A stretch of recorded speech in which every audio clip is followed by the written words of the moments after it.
네, 안녕하세요 여러분, 형제쌤입니다. 자, 여러분 이번 시간에는 고려의 마지막, 고려의 문화 중에서도 불교에 관해서 공부해 보도록 하겠습니다. 지난 시간에 선생님과 이제 고려의 문화 첫 번째로 고려의 역사서를 공부를 했어요. 자, 근데 선생님이 늘 강조하는 게 있죠. 문화사를 공부할 때는 그 문화서만 톡 떼가지고 독립적으로 공부하는 게 아니라 뭐 속에서 정치사적인 흐름 속에서 문화를 여러분들이 연결해서 보셔야 합니다. 문화라고 하는 게 그냥 나오는 게 아니고 정치사적인 상황, 맥락 속에서 나오는 거고요.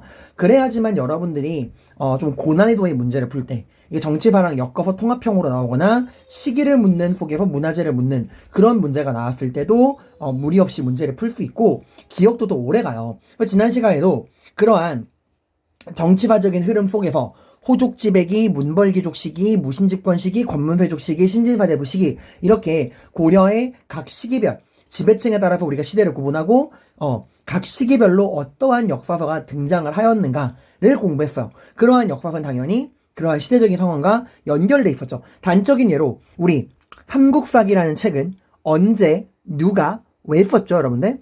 네, 바로 언제 문벌귀족 시대기 때 누가 문벌귀족 중에서도 기경파 문벌귀족의 대표인 김부식이 언제 뭘 진압하고 묘청의 서경촌도 운동을 진압하고 왜? 묘청의 서경촌도를 진압한 이후에 고려사회를 통합하고 또 기경파 문벌귀족의 입장을 신라 계승의식을 정당화하기 위해 쓴 책이었죠. 그죠? 그래서 삼국사기는 문벌귀족 지배기 때 개경파 문벌귀족의 대표 김부식이 묘청의 서경촌도 운동을 진압한 이후에 신라 계승의식으로 쓴 책이에요. 그러니까 문벌귀족이 전혀 바뀌지 않았다는 걸 보여주는 거고, 그래서 그 이후에 무신정변이 터지게 되는 거죠. 그리고 이러한 삼국사기는 개경파 문벌귀족인 김부식이 쓴 책답게 유교적인 합리주의에 입각해서 신화나 전설 같은 내용들을 수록하지 않았어요. 미신은 싫지 않는다. 그래서 고조선 단군 이야기가 쓰여지지 않았고, 그리고 시대순으로 쭉 쓰는 편년체가 아니라 인물별, 항목별로 내용을 분류하는 기전체였다라는 거고요. 무신집권기 때는 고구려 계승의식, 이교보의 동명왕편, 주몽을 찬양하는 게 있었고요.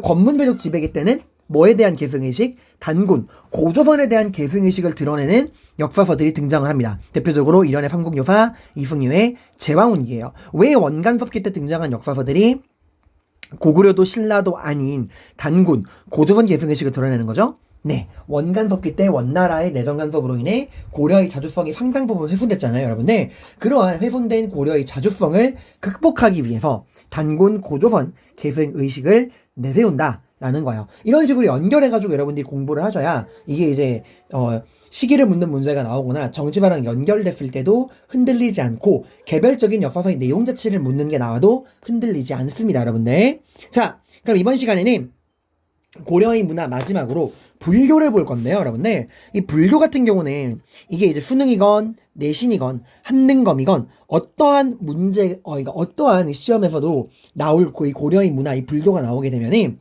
고려의 불교만 가지고 문항을 구성하지 않아요. 반드시 뭐랑 연결시키냐? 통일신라의 불교랑 연결해서 문제가 나옵니다. 그래서 여러분들이 이 36번 학습지에 지금 고려의 이 불교를 공부할 때는 이걸 뭐랑 연결하셔야 되냐? 우리 19번 학습지에 보면은 여기 이제 통일신라 파트거든요. 여기 이제 28쪽, 여러분 교재로 28쪽이죠.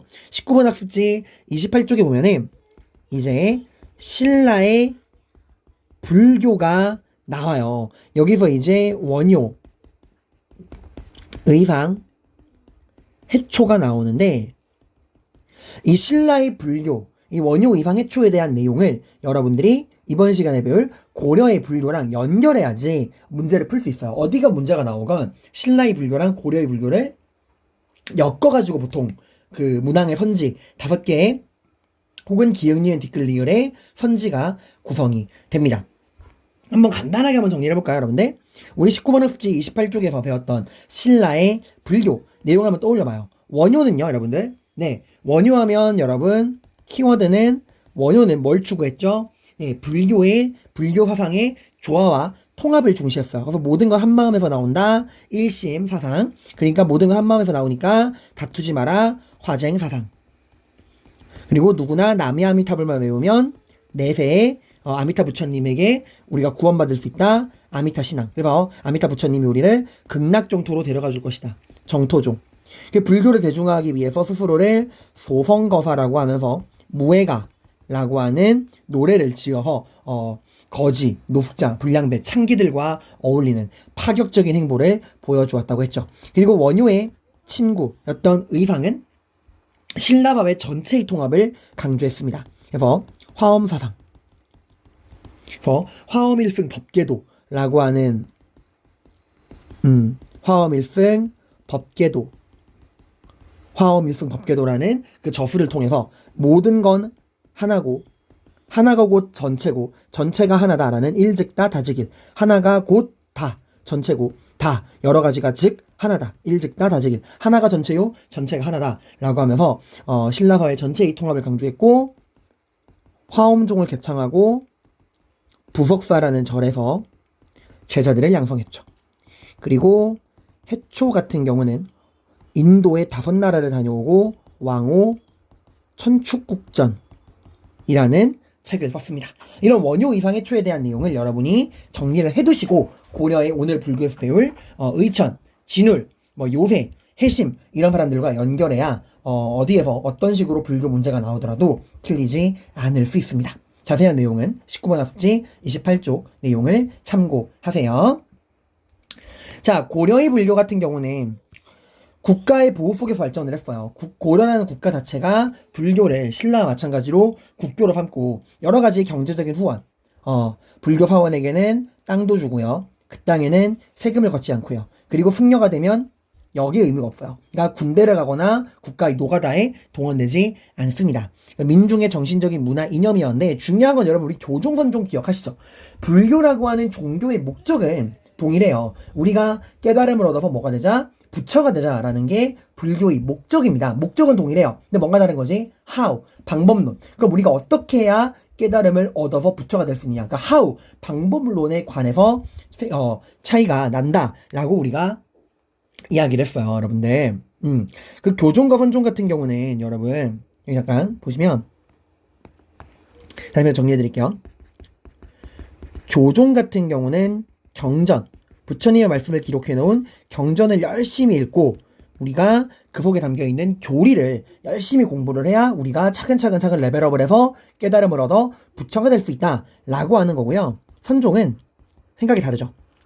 무슨 소리냐? 깨달음은 경전의 글로서 존재하는 것이 아니다. 깨달음은 경전에 있는 게 아니라 내 마음속에 있다. 우리가 뭘 봐야 한다? 내 마음을 바라봐야 한다. 참선과 수양.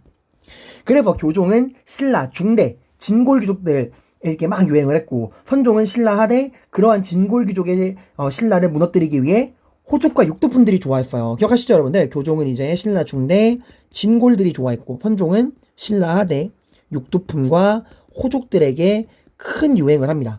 자, 근데 결국에 그러한 신라가 호족과 육두품에 의해 무너지잖아, 얘들아. 호족과 육두품이 선종, 풍수지리, 유교라고 하는 걸 가지고 신라를 무너뜨리고 골품제에 기반한 진골귀족, 교종을 무너뜨리고 만들어진 나라가 고려잖아요, 여러분들. 그죠?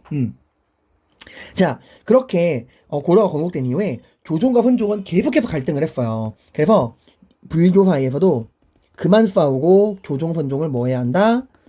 통합해야 한다라는 이 통합운동의 필요성이 대두가 됩니다. 그래서 이 교종과 선종을 통합해야 한다. 그 통합운동을 이끈 사람이 오늘 배울 고려불교의 가장 중요한 두 남자, 천태종의 의천, 조계종의 진울이에요. 그러니까 이들은 다 뭘 추구하는 거라고요? 뭐와 뭐의 통합?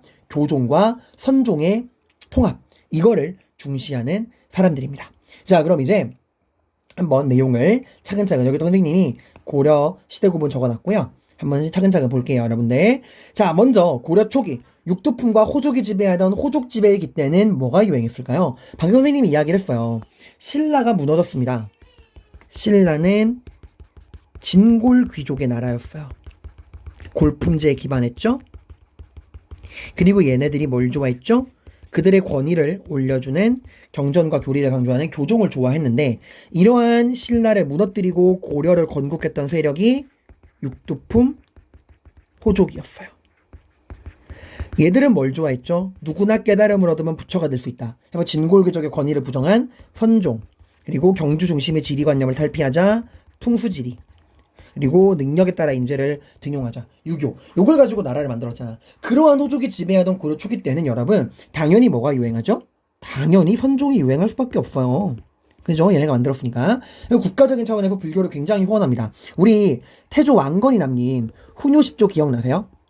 훈요 10조에는 거란이랑 상종도 하지 마라 라는 이야기도 있고, 불교 행사인 연등의 팔관에 축수하지 마라 라고 했었죠. 여담이지만 이걸 축수한 건 뒤에 최승로 시무 28초 그때 가서는 불교랑 유교를 구분을 해야 한다. 연등의 팔관에 축수하자 라고 했던 건데, 아무튼 고려는 국가적인 차원에서 굉장히 불교를 중시했고, 태조 왕건의 훈요 10조도 볼 수 있고, 초창기 호족 지배기 때문에 뭐가 유행했다? 선종이 유행했다. 그런데 얘들아, 지배층이 바뀌잖아. 호족에서 뭐로 바뀌죠? 네, 문벌귀족, 고려의 로열 패밀리. 정치적으로 음서, 경제적으로 공음전, 사회적으로는 중첩된 혼인관계를 통해서 고려의 이제 고인물, 문벌귀족이 만들어집니다. 자, 그리고 이 문벌귀족 사회가 안정기에 접어들게 되고, 고려가 이제 호족과 육족분의 혼란기를 벗어나서 중앙집권 체제로 넘어가게 됐을 때, 이러한 문벌귀족이 나라를 다스릴 때, 문벌귀족은 선종을 좋아할까요? 교종을 좋아할까요? 이게 화장실 들어갈 때 마음이랑 나올 때 마음 다르다고 얘들아. 그들이 아웃사이더일 때, 그러니까 이 골품제에 기반해서 교종을 가지고 나라를 이끌어가는 진골귀족을 쓰러뜨리던 아웃사이더일 때는 선종이 좋아요. 누구나 깨달음을 얻으면 부처가 될 수 있다. 기존의 권위를 무너뜨리는 거잖아. 그러니까 이 호족들이 신라를 무너뜨리고 고려를 건국할 때는 선종이 참 매력적인 사상이에요. 그죠? 그런데 이 호족들이 이제 뭐가 됐죠? 문벌귀족이 되었어요. 그들이 고인물, 그들이 이제 기득권층이 된 거야. 그들이 기득권층이 됐을 때는 선종은 더 이상 매력적인 사상이 아닙니다. 왜? 지배층의 권위를 인정하지 않잖아. 누구나 깨달음을 얻으면 부처가 될 수 있대. 글 따위 몰라도 된대. 경전 읽지 않아도 된대. 당연히 문벌귀족 때는 선종은 매력적이지 않아. 당연히 얘들 문벌귀족에게는 뭐가 더 좋죠? 네, 지배층의 권위를 인정해주는 교종이 훨씬 더 소중하게 되는 거예요. 교종은 경전과 교리, 지배층의 권위를 인정하잖아. 그러면서 이렇게 불교가 교종과 문벌귀족기 때 되면 선종의 갈등으로 나눠져서 이 교종과 선종 간의 이런 종파 갈등이 굉장히 심한 상황이었어요, 여러분들. 자, 이럴 때 등장했던 게 바로 의천입니다. 오늘 배울 가장 중요한 남자 중에 한 명이에요. 의천. 의천은 여러분 정통 승려가 아니에요. 이 사람 왕자님입니다. 응? 왕자가 중요했다고? 고려는 이 조선이랑 달라요. 불교는 지배층의 종교였고, 왕족들 중에서도 왕위를 잇는 태자가 아닌 나머지 왕자들 중에서는 출가해서 승려가 되는 케이스도 종종 있었다고 합니다. 귀족들 중에서도 불교 승려가 되는 경우도 있고요. 그러니까 그런 케이스예요. 그러니까 의천은 여러분 정통 승려가 아니라 왕실의 사람입니다. 이 사람이 누구의 아들이냐? 이거 되게 자료 많이 나와요. 문종이라는 고려 왕의 넷째 아들이었어요. 문종의 넷째 아들. 그러니까 왕위 계승권자가 아닌 문종의 넷째 아들이 출가해서 승려가 된 겁니다. 다분히 정치적인 목적으로 머리를 밀고 승려가 된 거예요. 그러니까 이 왕실 입장에서 국가를 운영할 때, 고려라는 국가를 운영할 때 불교가 이렇게 쪼개져 있으면은 왕실 입장에서는 나라를 이끌어갈 때 여러 가지 문제점이 많으니까 이 불교 종파를 하나로 통합을 해서 우리 왕실이 이 고려를 이끌어가는데 좀 도움이 돼보겠다라는 다분히 왕실의 정치적인 목적을 가지고 의도적으로 머리를 밀고 승려가 된 게 문종의 넷째 아들, 바로 대각국사 의천입니다. 이 의천을 우리가 대각국사라고 불러요. 대각국사. 이 사람은 국청사라고 하는 절을 만들고 그 절에서 천태종이라는 걸 창시해요. 자, 목적은 뭐라고요, 여러분들? 불교 통합이야. 교종과 선종을 통합하는 건데 뭘 중심으로 뭘 통합할까? 지배층입니다. 고인물이에요. 고인물의 끝판왕이 왕실이잖아요, 얘들아. 고려란 국가의 가장 높은 그 지배 세력이 왕실이잖아요, 여러분들. 왕실 입장에서는 여러분 당연히 불교로 통합할 때 교종과 선종 중에 뭐가 더 유리할까? 그치, 교종이죠. 지배층의 권위를 인정해주는 교종이 왕실의 입장에서는 더 매력적인 사상이 되는 거야. 그래서 얘들아, 교종을 중심으로 선종을 통합하는 게 천태종이에요. 그러니까 고인물 입장이라 그래. 그러니까 기득권층 입장이니까 교종이 더 좋은 거야. 그래서 문종의 넷째 아들로서 왕실의 입장에서 국가를 운영하기 위해 중앙집권 체제에 도움이 될 목적으로 의도적으로 머리를 깎고 승려가 된 정치적인 이 종교인 대각국사 의천은 국청사라는 절에서 천태종이라고 하는 불교 종파를 창시하고, 이 천태종은 뭘 중심으로 뭘 통합했다? 교종을 중심으로 선종을 통합한 거예요. 왜? 기득권층이니까, 지배층이니까. 교종이 왕실의 권위를 세워서 나라를 이끌어갈 때 더 도움이 되니까. 그러면서 나온 게 이 사람이 했던 말이 교관겸수야. 교관겸수. 교종과 이거 교종에서 말하는 거예요. 교종에서 말하는 이론, 이론과 관, 이거 선종에서 말하는 실천이야.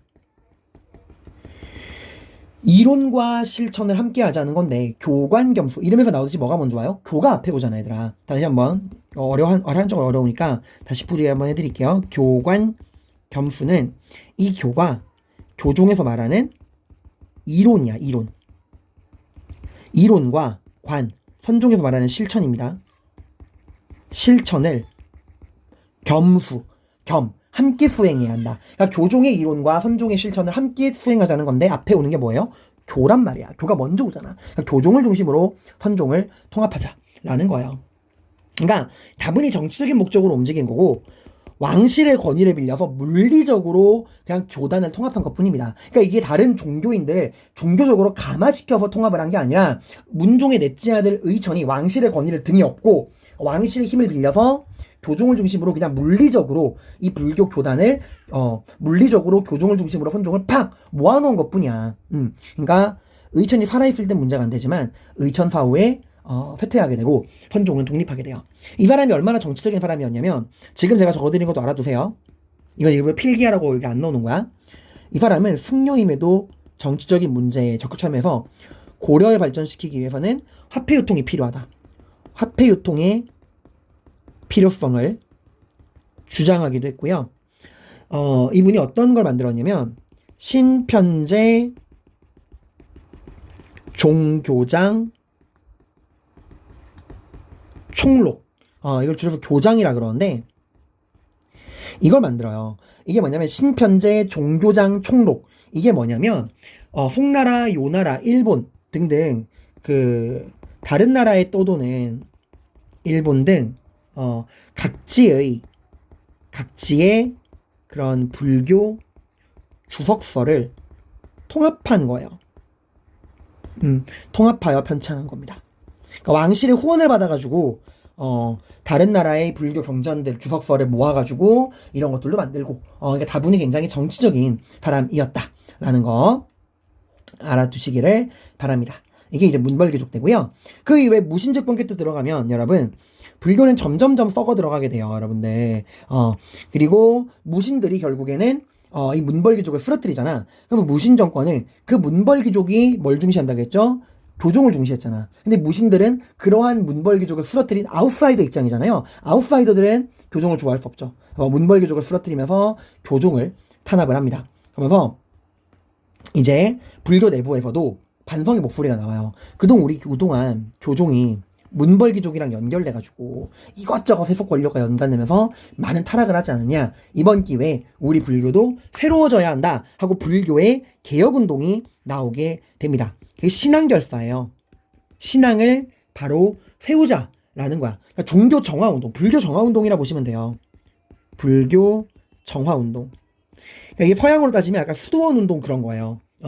불교를 정화하자. 신앙결사운동인데, 이 신앙결사운동은 절 이름 플러스 결사예요. 그러니까 우리가 만약에 볼 시험에서 자료에 무슨 결사라고 나오잖아요. 앞에 절 이름이야. 뭐 수선사, 숭광사, 백년사 같은 절 이름이 나오고, 수선사 결사 하면은 그 수선사를 중심으로 불교를 바로 세우는 결사 개혁이다 라고 보시면 됩니다. 이런 대표적인 불교의 무신직분기 때 타락한 그동안 문벌귀족과 엮여서 타락했던 이런 교종을 비판하고 불교를 바로 깨끗하게 정화하겠다라는 이런 불교 정화 신앙 결사 운동을 이끈 대표적인 사람이 바로 진울이에요. 이 사람은 무신정권 최충원의 지원을 받았던 사람이고 이 진호를 상징하는 수식어가 보조국사예요. 아까 의천은 뭐였죠? 대각국사였죠. 의천 문벌귀족기 때 문종의 아들인 의천은 대각국사. 그리고 무신집권기 때 신앙결사 운동을 이끌었던 사람 진호는 보조국사입니다. 이분은 어느 절에서 절 이름 기억해두세요. 의천이 국청사였다면 이분은 수선사, 다른 말로 송광사 같은 말이야. 수선사과 송광사 같은 말입니다. 여기서 이제 불교 개혁운동을 전개해요. 그럼 뭐라 부를까? 아까 뭐라 했지? 절 이름 플러스 결사라고 했죠. 근데 수선사래. 그럼 뭐예요? 네, 수선사 결사예요. 절 이름 플러스 결사 운동이잖아. 수선사 결사 운동을 이끕니다. 다른 말로는 송광사. 수선사 혹은 송광사 결사 운동을 이끕니다. 그래서 의천은 국청사에서 천태종을 중심으로 활동을 국청사에서 천태종을 창시했다면 진울은 수선사에서 이제 결사 운동을 이끌면서 조계종을 발전시킵니다. 조계종, 의천은 천태종, 진울은 조계종이에요. 조계종은 지금 이들은 불교를 개혁하기 위한 거고 뭘 비판했죠? 네, 그동안 기득권층이었던 문벌귀족과 엮여서 타락한 교종을 비판하는 거잖아. 그 얘들은 뭐 중심이냐? 선종입니다. 아웃사이더. 무신정권의 후원을 받는 거잖아. 무신정권 자체가 문벌귀족과 교종을 쓰러뜨리고 나온 아웃사이더들이란 말이야. 그 아웃사이더들에게 후원을 받기 위해서는 당연히 선종이죠. 선종을 중심으로 교종을 통합하겠다라는 거예요. 그러니까 의천과 반대죠. 그러면서 나왔던 게 도노점수와 정해쌍수라는 거예요. 뭐라고요? 도노점수, 정해쌍수입니다. 이거를 쓰라고 나오는 게 아니라 여러분이 보고 구분하시기만 하면 돼요. 여러분들 도노점수가 뜻이 뭐냐면 도노는 갑자기 깨닫는 거야. 여러분도 공부하다가 아 맞다 그게 그거구나 하고 갑자기 불현대 삐링 하고 깨달음이 올 때가 가끔씩 있을 거예요. 여러분들 그 도노가 선종에서 말하는 깨달음이야. 도노 갑자기 깨닫는다. 근데 깨닫는다고 끝이 아니에요. 여러분도 그렇잖아. 공부할 때 아 감이 왔어 하고 그냥 가만히 있으면 돼요? 안 되죠. 까먹잖아. 복습을 해야죠. 더 깨달음이 온 이후에 교종에서 추구하는 점수, 점진적인 수양, 꾸준한 공부 그걸 해야 한다 이거예요. 그러니까 도노 점수는 선종에서 말하는 도노, 깨달음을 얻은 이후에는 교종식으로 우리가 끊임없이 점수, 공부를 해야 한다는 거죠. 여러분이 진짜 공부할 때 가장 해야 되는 게 도노 점수야. 이해를 하고 깨달은 다음에는 점수. 도노한 이후엔 점수를 해야 여러분들 진짜 점수가 올라가는 거예요. 도노에서 끝나면 안 돼. 그 도노가 없이 점수만 하면은 단수 남기란 말이야. 도노, 깨닫고 이해를 하고 점수까지 해야 이 도노와 점수가 모여야 진짜 공부가 되는 거예요, 여러분들. 되게 좋아하는 말이에요, 제가. 그럼 정해쌍수. 이 정해쌍수는 쌍수했어요 이게 아니에요, 여러분들. 정은 또 선종에서 말하는 깨달음이야. 선종에서 말하는 깨달음과 교종에서 말하는 지식을 함께 수행해야 한다라는 거예요. 근데 앞에 뭐가 들어가죠? 도노, 정, 선종이 들어가잖아. 그러니까 선종을 중심으로 교종을 통합하겠다라는 거예요. 이거는 의천처럼 힘으로 찍어 누르는 게 아니라 이 불교계 내부에서 그동안 문벌귀족과 함께 타락했던 교종에 대한 반성, 그걸 통해 선종을 중심으로 나온 거기 때문에 이거는 교리를 통합한 완전한 통합입니다. 그래서 진울이 죽은 이후에도 사라지지 않고 이 수원사를 중심으로 한 결사운동은 계속해요. 그러면 여러분 이렇게 선종이 막 불교계를 이끌어갈 때 그럼 교종은 가만히 있었나요? 아닙니다. 여러분들 교종 역시도 나름 노력을 합니다. 그래서 요배라는 사람도 있어요. 요배. 이분은 여러분 주의하세요. 아까 진울은 수선사라는 절을 중심으로 결사운동을 이끌었고 선종을 중심으로 교종을 통합하려고 했었잖아. 그러니까 진울은 선종계 승려란 말이에요. 근데 요새는 진울과 다르게 선종계 승려가 아니라 이 요새는 교종, 천태종 계열입니다. 그래서 어느 절에서 백년사라고 하는 절에서 백년사 결사운동을 이끌고요. 이분은 우리 교종이 더 이상 딱딱하게 나가면 안 된다. 민중들에게 다가가야 한다. 해서 나온 게 법화신앙이야. 법화신앙은 되게 쉬워요. 누구나 참회, 나의 잘못을 참회하고 연불만 외우면 누구나 극락왕생하여 극락정토로 갈 수 있다 라고 했던 게 요새의 법화신앙이야. 아이고 잘못했습니다 부처님 하고 나무야말타로만 외우면 극락정토로 갈 수 있다 라는 게 요새의 사상이에요. 자, 그리고 진울의 제자 중에서 여러분들 해심이라는 승려가 있거든요. 해심. 이분은 유불일치설이라는 걸 이야기합니다. 유교와 불교는 하나다. 그러니까 유교와 도교는 하나단데, 물론 이분은 승려니까 불교에서 나머지 종교들이 다 나왔다. 그러니까 결국엔 유교건 도교건 그 뿌리는 우리 불교에 있으니까 유교랑 불교는 같은 거다 하고 이제 불교를 우위에 두고 나머지를 통합하려는 그런 식의. 그러니까 스승이었던 진울은 의천, 그 전에 선배였던 뭐 의천이나 자신의 스승인 진울이나 뭐 요새 같은 경우는 불교 내부의 움직임이었다면, 해심은 불교를 넘어 유교까지 끌어안으려고 이제 이렇게 한 건데, 이게 나중에 성리학이 들어오는데 큰 도움이 됩니다. 자, 권문회족 시기 때 가면은 불교가 완전히 맛이 가요. 이제는 뭐 교종이고 선종이고 뭐 천태종이고 조계종이고 백년사건 수선사건 나발이건 간에 다 맛이 가요. 고려 불교가 이때는 거의 끝나. 권문회족 때 가면 기존의 진울의 수선사도 위축되고요. 요새의 백년사도 맛이 가버리고요. 권문회족과 불교가 결탁해서 불교가 고리대 이자놀이를 하고, 불교가 백성의 땅을 빼앗고 대농장을 만들고, 불교 사원에서 물건을 만들고 심지어 술을 팔기도 하는 이런 개막장적인 상황이 권문회족의 불교입니다. 더 이상 불교는 고려를 이끌어갈 만한 사상이 아닌 거야.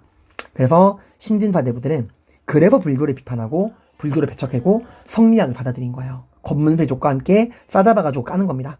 그러면서 나온 게 신진사대부 중에 급진파 사대부였던 정도전이 쓴 불시잡변이야. 뜻이 뭔지 알아요? 불시, 부처씨의 잡변, 개소리란 뜻이야. 우리로 치면은 지금 만약에 얘들아 현대 대한민국에 예수의 개소리, 부처의 개소리 이런 책이 나온다 생각해봐요. 서점에 난리가 날걸 얘들아. 지금도. 그러니까 그 시대 어마어마한 책이야 얘들아. 그만큼 신진사대부들이 불교를 싫어했다라는 겁니다. 자, 그래서 얘들아 이번 시간 핵심은 의천, 진울, 요회 이 세 명이 가장 중요해요. 의천은 어느 시기 때? 문벌귀족 시기 때. 이 사람은 누구다? 자, 다시 한번. 의천은 어느 시기 때? 문벌귀족 시기 때. 누구의 아들로서? 왕이었던 문종의 넷째 아들로서 왕실의 입장에서 불교를 통합하기 위해 의도적으로 머리를 깎고 승려가 된 사람이다. 대각국사라고 불렸다.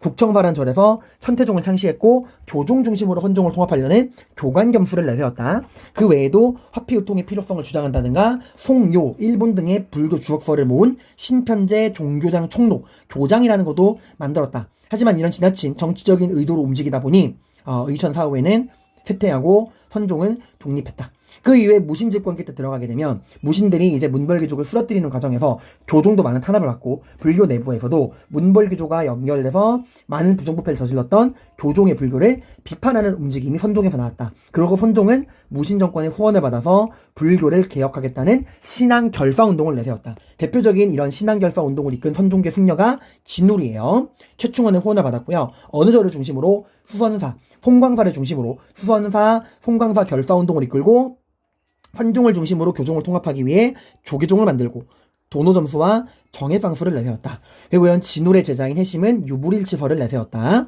그리고 반대로 선종계만 움직인 거 아닙니다. 교종계에서도 천태종 계열의 승려 요새가 백년사라는 절에서 법화신앙을 통해 참회와 연불, 누구나 참회하고 연불만 외우면 극락왕생할 수 있다. 정토신앙을 내세운 거죠. 민중과 연계를 했다. 하지만 막판에 가면, 권문회족 때 가면은 모두가 맛이 갔다. 그래서 신진사대부는 성리학을 중시하고 정도전은 불시 잡변을 썼다. 선생님이 여기 어려운 용어 다 풀이해놨고요.